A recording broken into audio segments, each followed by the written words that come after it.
Hey guys, Brian here from LCS. Thanks for stopping by the channel and this video, my NFT collection.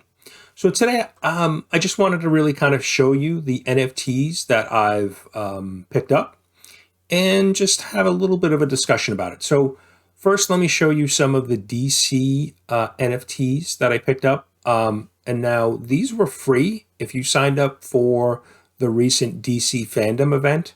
Once you signed up, they would send you a code for a single NFT, and it was kind of a random draw. You would get a voucher and you'd submit it, and then you would get your NFT.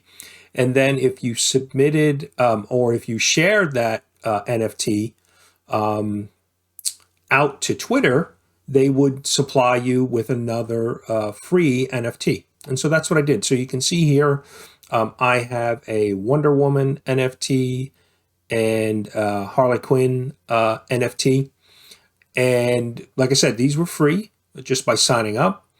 And both of these are just common versions of NFTs. And there's different kind of classes like common, uncommon, rare, ultra rare.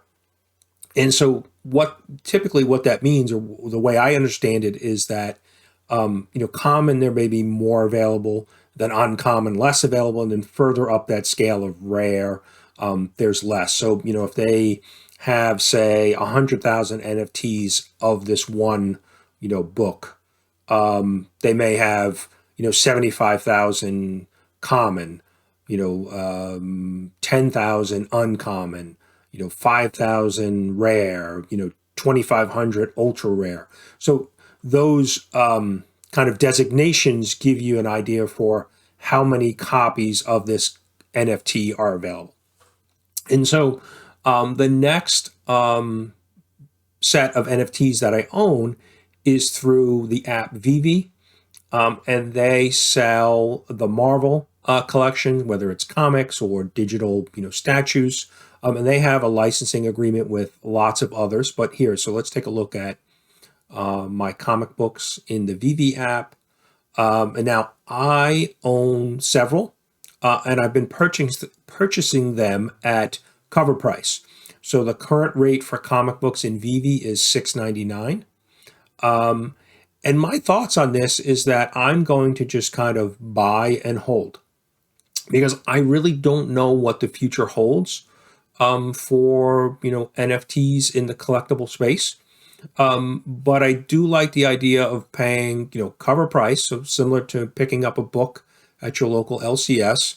$6.99 is a little bit more expensive than your regular, weekly book, but we've seen some, printed, books. Immortal Hulk number 50 was just on sale for $9.99 for the physical printed copy. So a $6.99 price for a digital NFT is really doesn't seem that expensive to me.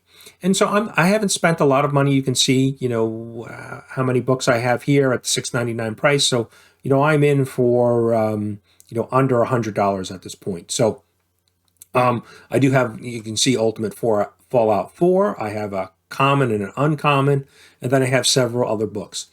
The interesting thing I think is going to be whether are we resetting first appearances in NFTs, right? Because these books have been released in different order.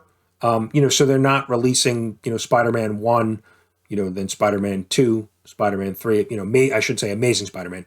They've been kind of all over the place with how they are releasing these NFTs. So I think that's an open question, right? We don't know. Does this mean, if they release a particular issue of a character that, now appears in a different issue than it was in the printed comic books, are we kind of rewriting or are we creating new NFT history for first appearances? That would be different than the printed book. So that's something that I think we'll see evolve over the next, little bit of time as more people get involved and we understand kind of the parameters around digital NFTs. So, but like I said, I really just wanted to kind of share the books that I currently own and really my strategy.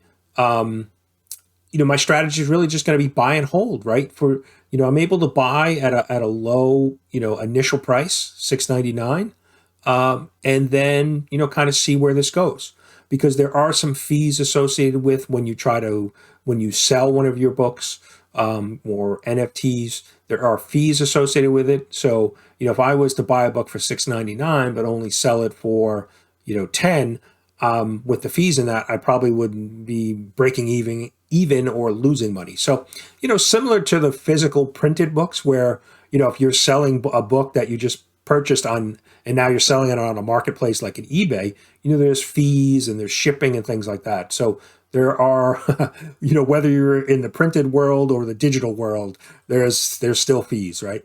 The fees will get you. So it's one thing to keep in mind. But like I said, this is really just, I'm not giving you any advice on what to do with NFTs.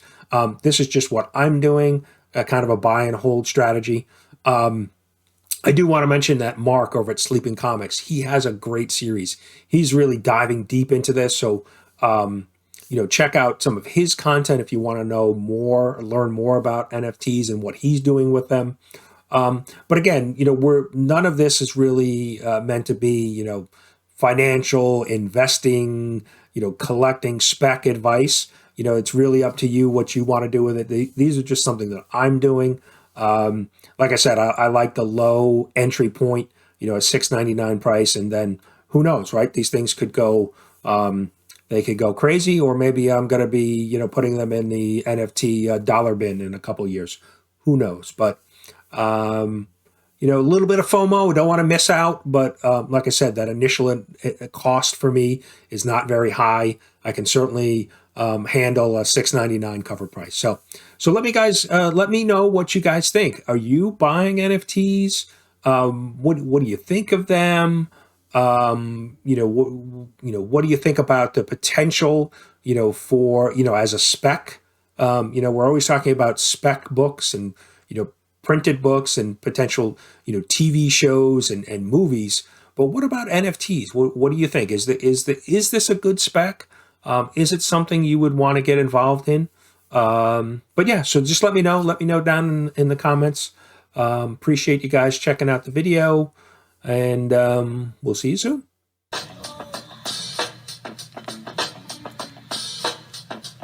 You down with LCS? You down with LCS? You down with LCS? Who's down with LCS? You down with LCS? You down with LCS? You down with LCS? Who down with LCS?